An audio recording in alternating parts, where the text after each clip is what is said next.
All right, welcome to part 3 of our lecture, The Divine Revealed. In part 3, we're going to be exploring Gothic sculpture and painting. In part 1 and 2, we looked at Gothic architecture and the exterior and interior decorative programs of those structures. We'll be looking at manuscript illumination painting as well as sculpture in the round in this segment. We'll also be looking at some sculpture from other regions besides France. What you're looking at is an exquisitely illuminated manuscript page. It was commissioned by Louis IV, who was the French monarch at the time. It's called Abraham, Sarah, and the Three Strangers from the Psalter of St. Louis, which was a personal Bible. So this was another book, a codex book. And the concept of offering people in need of a meal and being rewarded in the afterlife by becoming an angel is the story of Abraham and the Three Strangers. It's an Old Testament story, again, and this is an Old Testament story that Christians believed prefigured the Trinity, so that's a term that you have we've looked at before with early Christian art. 2 episodes appear on the same page, separated by the tree of Mamre, mentioned in the Bible. At the left, Abraham greets the 3 angels. On the right, he entertains them, while his wife Sarah peers at them from the tent.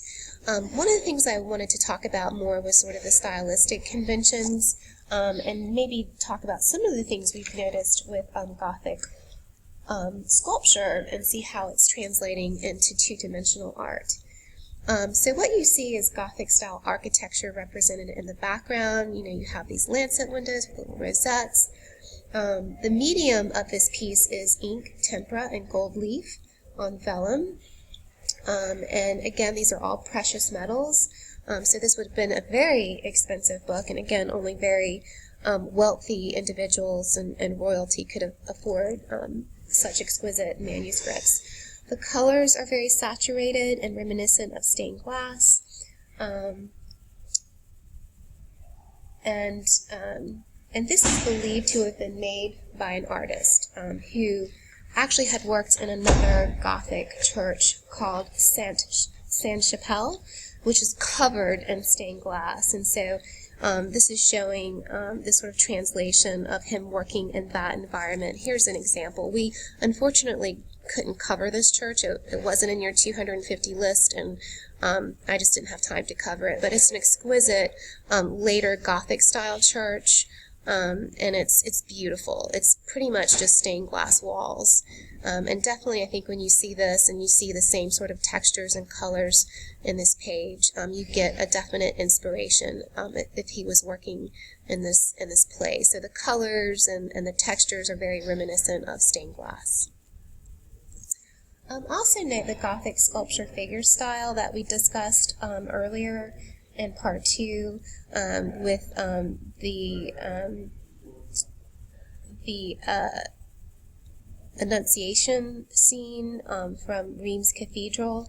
We had talked about how these 2 statues were done by 2 different artists, and we talked about different styles or approaches that artists would incorporate into their work. And here, this is sort of what we call the late International Gothic style, where the figure is very slender, elongated, very reminiscent of some of the Byzantine mosaic work that we looked at when we studied that chapter. And so this is sort of the new style, and I definitely think you can see a direct translation from this 3-dimensional figure, and definitely this sort of serpentine, elongated figures in this manuscript. Alright, so this is an illuminated page, and this is one that you are responsible for IDing on the list of 250 works by the AP College Board. This is depicting Queen Blanche of Castile and Louis IV, and this is a page from a moralized Bible that belonged to Louis IV. It was commissioned by his mother. So let me give you a little bit of a background story. So in 1226, the French king died, leaving his queen to rule his kingdom until his son came of age. the 38-year-old widow Blanche of Castile had her work cut out for her. Rebelling barons who were eager to win back lands that her husband's father had seized from them. They rallied troops against her, defamed her character, and even accused her of adultery and murder. Caught in a perilous web of treachery, insurrections, and open warfare, Blanche persuaded, cajoled, negotiated, and fought would-be enemies after her husband, King Louis VIII, died of dysentery after only a 3-year reign. When their son Louis IV took the helm in 1234, he inherited a kingdom that was for a time anyway at peace. And I am so sorry. I misquoted. This is Louis IX. I looked at the Roman numerals wrong, so it's actually Louis IX, which would make sense since his father was King Louis VIII. So, what historians believe is that this is depicting Blanche of Castile and her son Louis. In the upper register, you can see Louis is depicted as a beardless youth, and he's been crowned as king. A cleric and a scribe are underneath in the bottom register. Each figure is set against a ground of burnished gold, seated beneath a trifoil arch. So it has these sort of 3 lobes, which is, again, a very Gothic design. The figures are stylized, again, very colorful, use of hues, very reminiscent of stained glass, and again, these colorful buildings sort of dance. That's how my notes, this is how something I read described it, but are sort of depicted over their heads. It's supposed to look like a skyline of a city or town.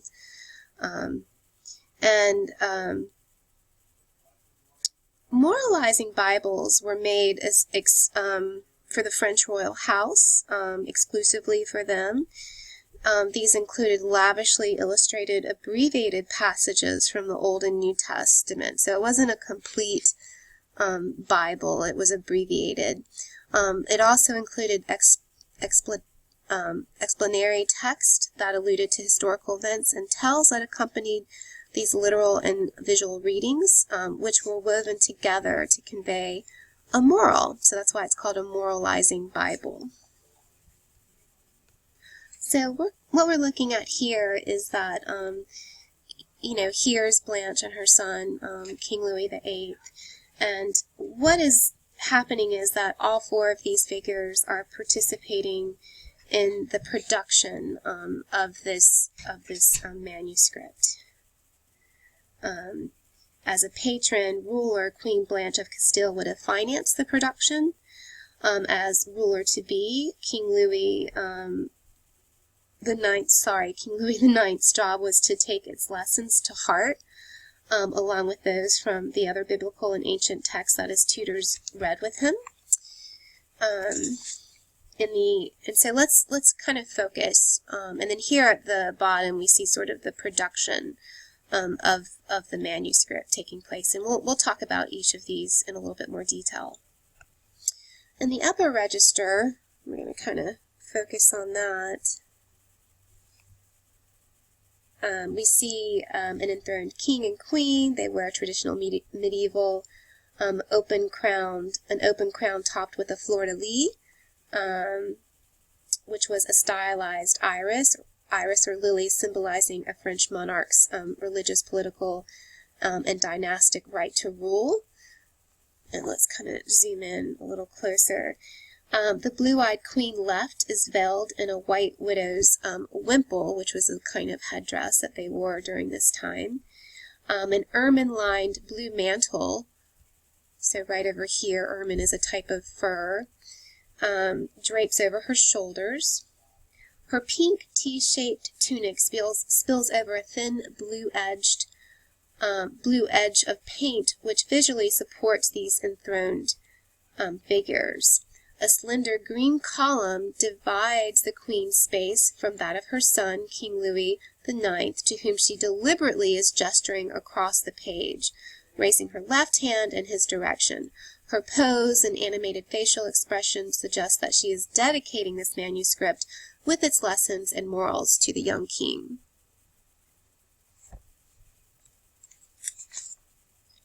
Louis IX is wearing an open crown atop his head. He returns his mother gaze. In his right hand he holds a scepter indicating his kingly status. It is topped by the characteristic fleur-de-lis, on which a very tiny bird sits, and they're not quite sure what the symbolism of that is. A four-petaled brooch, dominated by a large square of sapphire blue in the center, secures a pink mantle lined with green that rests on the boy's shoulders. So this is the part that they're referring to. In his left hand, between his forefinger and thumb, Louis holds a small golden ball or disc. During the mass that followed coronations, French kings and queens would have traditionally given the presiding bishop of Reims 13 gold coins. All French kings were crowned in the northern French cathedral town of Reims. This could reference King Louis's 1226 coronation. So he's holding this coin, and so this is maybe thought to represent his coronation, just 3 weeks after his father's death, suggesting a probable date for the Bible's commission around this time, 1226. A manuscript is very a manuscript this lavish, however, would have taken 8 to 10 years to complete. Perfect timing, because in 1235 the 21-year-old Louis was ready to assume the rule of his kingdom from his mother. So yeah, that is amazing. I mean, some of these books took years and years to make because they were so lavish and intricate. Alright, so let's look at the bottom register. This depicts, on my left, a churchman or a cleric. He has a partly shaved head, which was a hairstyle that some of these clerics wore. The cleric wears a sleeveless cloak, appropriated for divine services. So this is the uniform that was typical. So he is considered an educated man, and this is emphasized in his role as a scholar. He tilts his head forward and points his right finger at the artist across from him, which we'll look at in detail after this, as though giving instructions. No clues are given as to the clerk's religious order, as he probably represents the many Parisian theologians responsible for the manuscript's visual and literary content, all of whom were undoubtedly told to spare no expense. On the right, the artist, donning a blue surcoat and wearing a cap, is seated on a cushioned bench. Alright, so there's the whole composition. Oops! He holds a knife in his left hand and a stylus in his right. He looks down at his work. Four vertically stacked circles in the left column, with part of the fifth visible on the right. We know from the 4887 medallions that precede this illumination, which you will see examples of, what's next on the artist's agenda. So look over here, this is what they're talking about. So we're actually going to be looking at a page that looks just like this with a layout of these medallions. It's quite spectacular. He will apply a thin sheet of gold leaf on the background and then paint the medallions biblical and explanatory scenes in brilliant hues of lapis lazuli, which is a blue color, green, red, yellow, gray, orange, and sepia.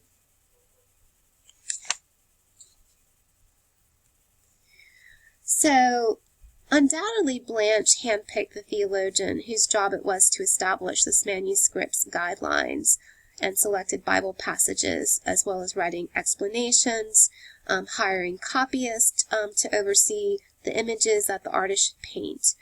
Art and text mutually are dependent on each other, and it's, they interact with each other, which you'll see on the next page. Louis IX and perhaps his siblings could practice in their enlightened rule by using this moralized Bible.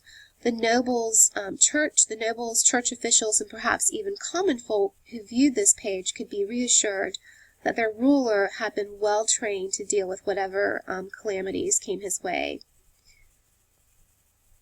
Alright, so again, this is a book. We're looking at these individual pages or folios in a book. So here we just looked at this page featuring Blanche and her son, King Louis IX. And now we're going to be studying these medallions. That, again, this is where it has these smaller illustrations depict with passages from the Bible, and then interpretations of those, and then just some other notations to help the king in his spiritual education. A characteristic feature of the moralized Bibles of the early 13th century reside in the fact that both picture and text are always well balanced.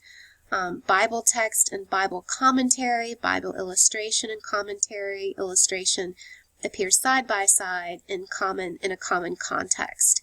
As every text passage is explained by its own commentary, every Bible illustration is complete with a second explanatory, moralizing illustration. 8 miniatures are thus displayed on each page, executed in bright colors on a gilded ground, and are all composed into medallions, forming blocks on artistically patterned ground, and each flanked with the 4 text sections in Latin on either side. The first 7 leaves of the manuscript, which are now located in New York, show and explain 56 selected Bible scenes from the last book of the Bible, the Revelation, according to St. John. Besides the 4 Gospels, the Apocalypse belongs to the biblical books with the richest iconographic tradition. The Apocalypse, or Book of Revelation, so this is not only the latest or last book of the New Testament, but it's the most difficult and terrifying to read, and it also provided challenges to medieval illustrators as the source for a number of popular images. And so this is what this page that we're looking at, how it was set up. So you have the 8 medallions, and again you have these sort of explanation notes. And again, note the use of these sort of bright jewel-like colors reminiscent of stained glass, and also these sort of slender, sort of Gothic style figures that are very reminiscent of the sort of international Gothic style that we looked at with the Annunciation scene from Rheims Cathedral. So altogether, there were probably about a total of some 5,000 illumination pages like this, depicting various scenes from the Book of Revelation. And altogether, there are about 156 images illustrating biblical excerpts, and another about 5,000 illuminated little medallions, and then 156 commentaries, making this the richest apocalypse cycle ever conceived. The Bible's layout, again, is similar to other Bible or moralizing Bibles, and so a lot of these Bibles were set up with this same layout with the medallions and the text. So the upper miniature of each pair of medallions illustrates the text of the Old Testament, and then the lower shows a typologically equivalent scene from the New Testament. So again, this idea of prefiguration, or an allegorical or mystical meaning of the Old Testament story. Besides the miniatures, there are also 2 narrow columns with explanatory text over here. And so there are lots of pages that look just like this, and unfortunately I couldn't find the one that they actually have on your list, but just know that, you know, they pretty much all look like this with these medallions, but I couldn't find a specific one they have. But I think they just wanted you to understand the layout of the manuscript, so I don't think you'll have any trouble IDing it. All right, so we're going to switch gears, and we're actually going to look at a Jewish manuscript. We haven't really looked at any Jewish art, so I think it's good that the College Board included a manuscript page studying that. What we're looking at here is a manuscript page from the Golden Haggadah, and I'm probably saying that wrong, circa 320. And this is depicting the preparation for the Passover festival. So in the upper right depiction, or square, we see Moses' sister, Miriam, holding a timbrel, which is decorated with an Islamic motif. And she's joined by maidens dancing and playing contemporary musical instruments for that time. On the upper left, the master of the house sitting under a canopy. And he orders the distribution of this, I can't pronounce it, this type of bread. And I feel so bad if someone's Jewish, please forgive me.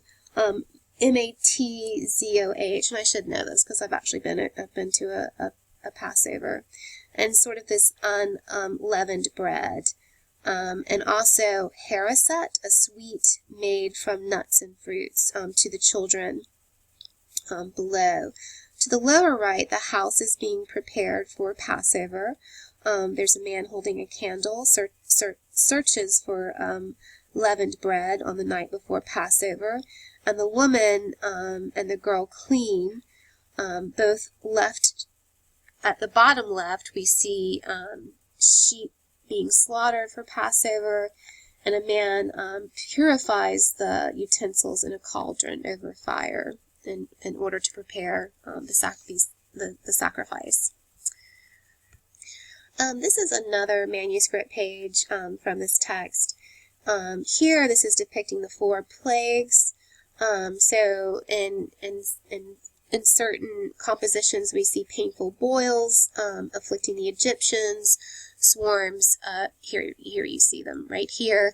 You see swarms of frogs overrun the land. Pestilence kills the domestic animals. And wild animals invade the cities. This is the 3rd page, and you do need to know all these. These were actually the specific pages that they have listed in the 250 works. For the last and most terrible scene is a series of miraculous plagues that ultimately convinced the Egyptian pharaoh to free the Jews. So this is what we're seeing depicted on this page. The death of the firstborn sons of Egypt. In the story, Moses commanded the Jews to paint a red mark on their door. In doing so, the angel of death passed over these homes, and the children survived. The story of Passover, or miraculous salvation from slavery, is one that is recounted annually by the many Jews at Seder.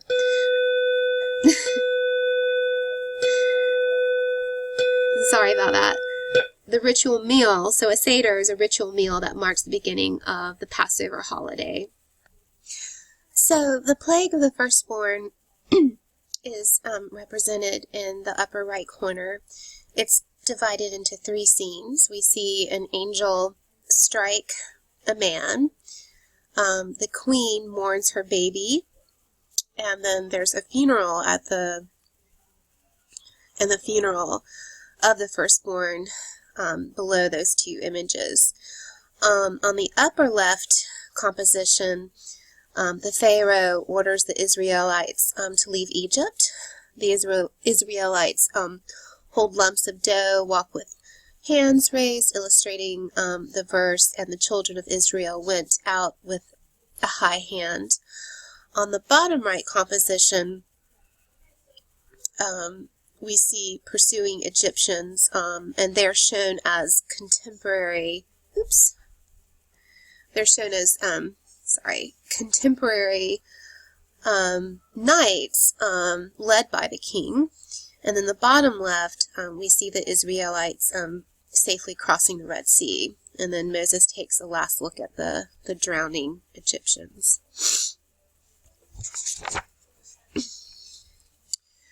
So, like the Moralized Bible we saw from Louis VIII, this was a very luxurious book.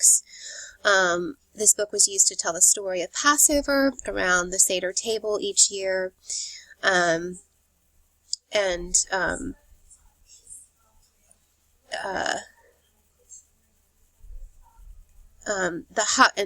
it's referred to as the Golden Haggadah, and I'm probably saying that wrong, Aggadha.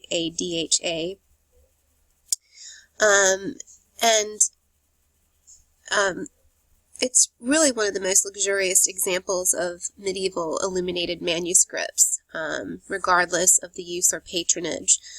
So although the Golden Haggadah has a practical purpose, it's also a fine work of art, and was also a symbol of prestige and wealth of whoever owned it. The Haggadah usually include the prayers and readings said during the Seder meal, and sometimes contained images that could have served as a sort of pictorial aid to envision the history of Passover around the table. In fact, the word Haggadah actually means narration in Hebrew. The Golden Haggadah is one of the most lavishly decorated medieval Haggadah. It contains about 56 miniature small paintings found within the manuscript. The reason it is called the Golden Haggadah is clear. Each miniature is decorated with a brilliant gold leaf background. As such, this manuscript would have been quite expensive to produce and was certainly owned by a wealthy Jewish family. So although many Haggadah show signs of use, splashes of wine, food, etc., the fine condition of this particular one means that it might have served as a more ceremonial object, intended to showcase the posterity of the family that probably lived near Barcelona in the early 14th century.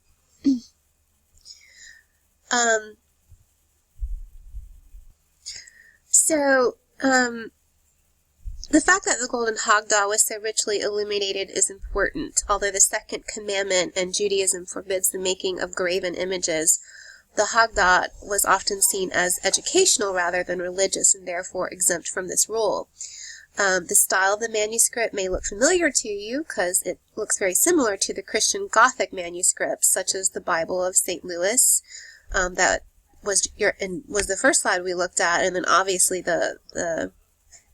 it's very reminiscent of the Moralized Bible from Louis VIII that we finished talking about. And when we look at some of the examples of the figures, like the figure of Moses and the Pharaoh, they don't really look like, the Pharaoh doesn't look like an Egyptian Pharaoh, but more like a French king. And again, we see that sort of international Gothic style, the sort of the long, serpentine, flowy body, small architecture depicted in the background.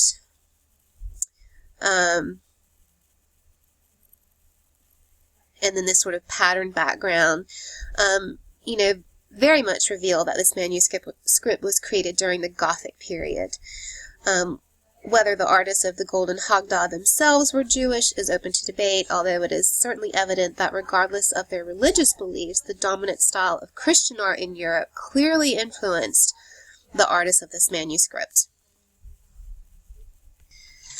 So here's that Moralized Bible, the page that we looked at from the Bible from Louis VIII, and then we're comparing it to the Haggadah. And I know I'm saying it wrong, and I'm so sorry. So the Golden Haggadah is both stylistically an example of Jewish art as well as Gothic art. Often Christian art is associated with Gothic style, but it's important to remember that artists, regardless of faith, were exchanging ideas and techniques. In fact, while the Golden Haggadah looks Christian, Gothic in style, other examples of Jewish manuscripts, such as the Sarajevo Haggadah, which I do not have a picture of, and I might quickly look for it right now, blend both Christian and Islamic influences. Alright, so let me get back to this PowerPoint. Sorry. So I kind of skipped ahead. Oh, so here are some images from the Sarajevo Haggadah that incorporate some Islamic motifs. And remember, there was an Islamic presence in Spain, and hopefully you'll remember looking at some of the decorative programs from the Alhambra and some of the mosques that we studied a couple of units ago.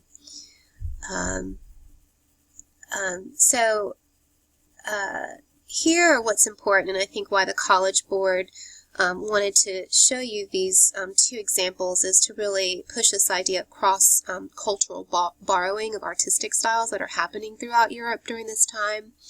Especially, this is a strong stylistic convention going on in medieval Spain, where Jews, Christians, and Muslims all lived together for many centuries, so it would make sense that there would be an exchange of ideas and styles among artists from these different religions.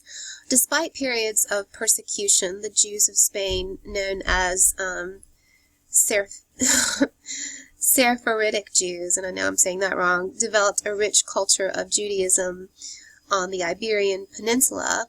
The Golden Haggadah thus stands as a testament to the impact and significance of Jewish culture in medieval Spain, and the rich multicultural atmosphere during this time period that allowed for such a magnificent manuscript to be produced.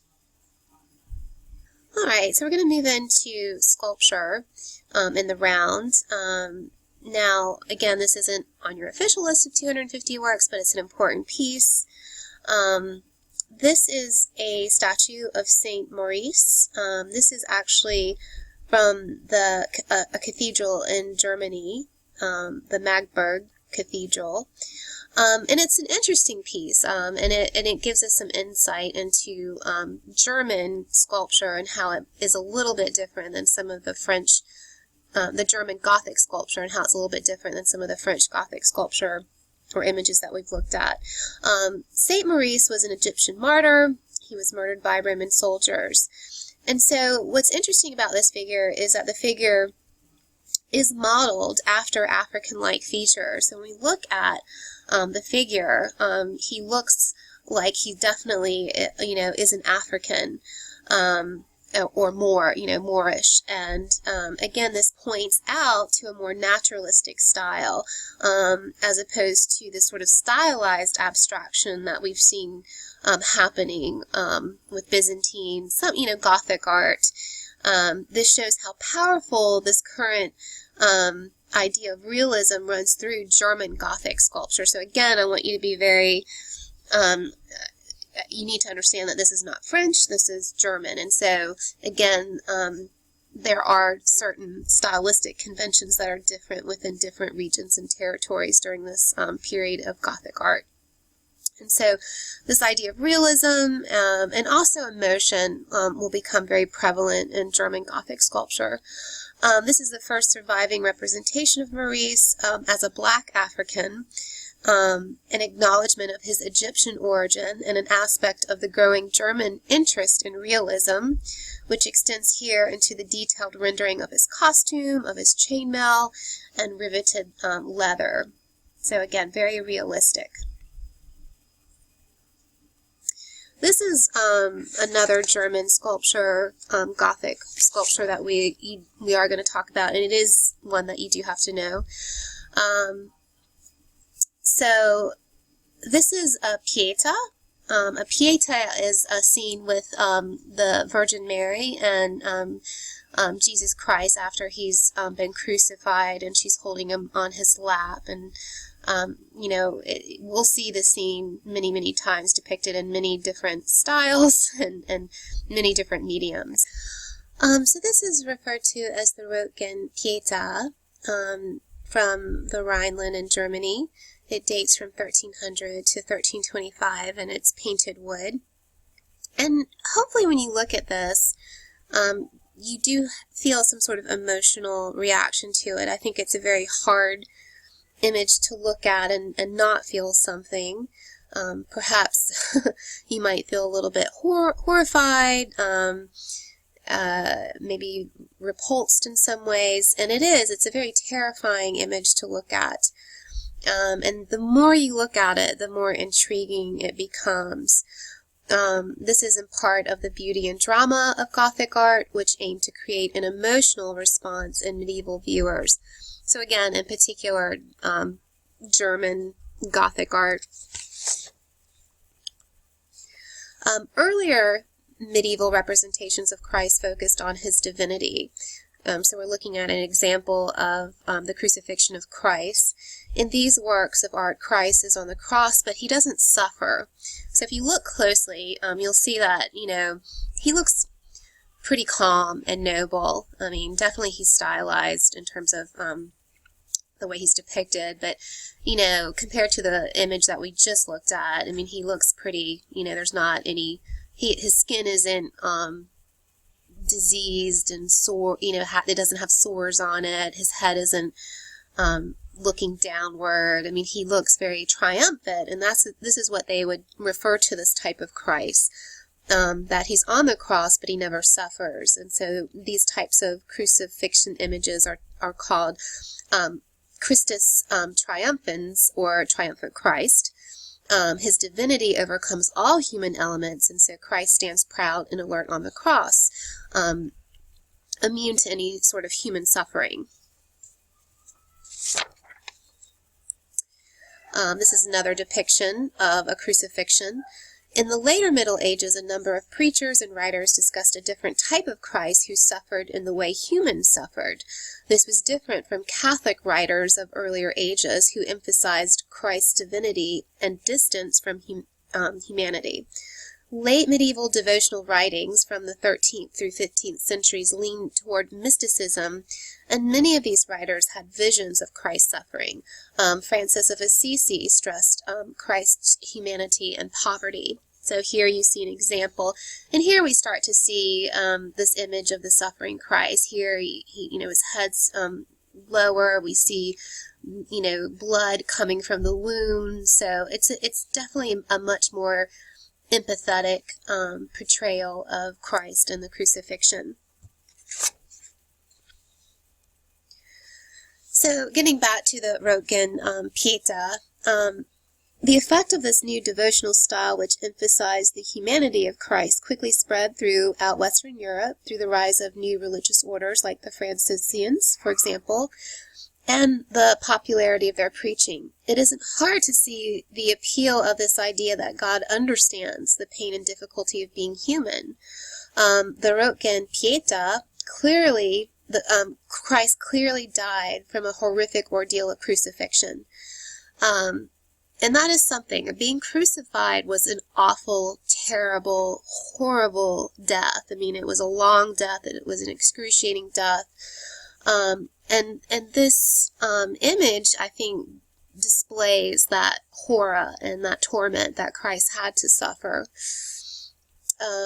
So clearly, from looking at this depiction, Christ died for the horrific ordeal of crucifixion. But his skin is taunt around his ribs, showing that he also led a life of hunger and suffering.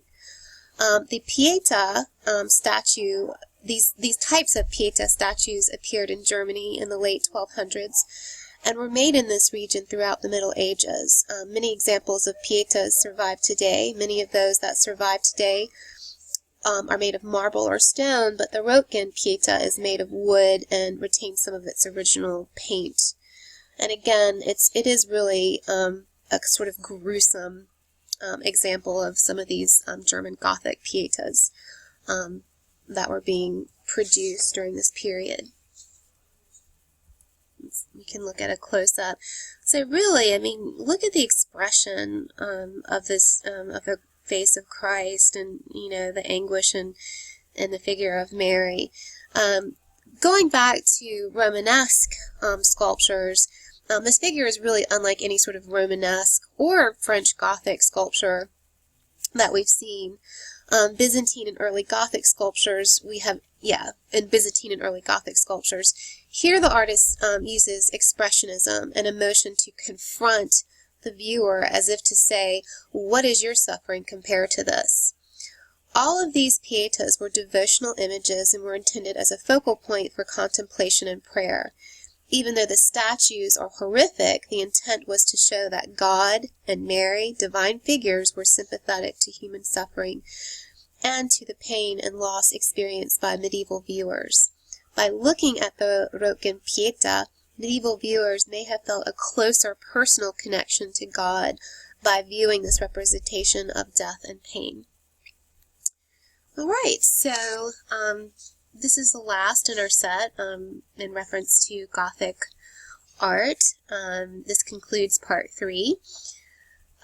Again, I really want to, there is also a video on Khan Academy related to this work of art, and there are also some videos I've posted in your video resource folder related to the cathedral at Chartres, which is the one that you really do need to know. So I do recommend that you watch those. Material could come from those. That could be on a quiz or a test. And definitely review my PowerPoint with my lecture notes. I will post this tomorrow, well, after y'all have watched the YouTube lecture. I want to make sure that y'all watch the YouTube lecture and just don't start looking at my notes and copying down my notes and not watching the video. All right, well, I will see you next time. Take care.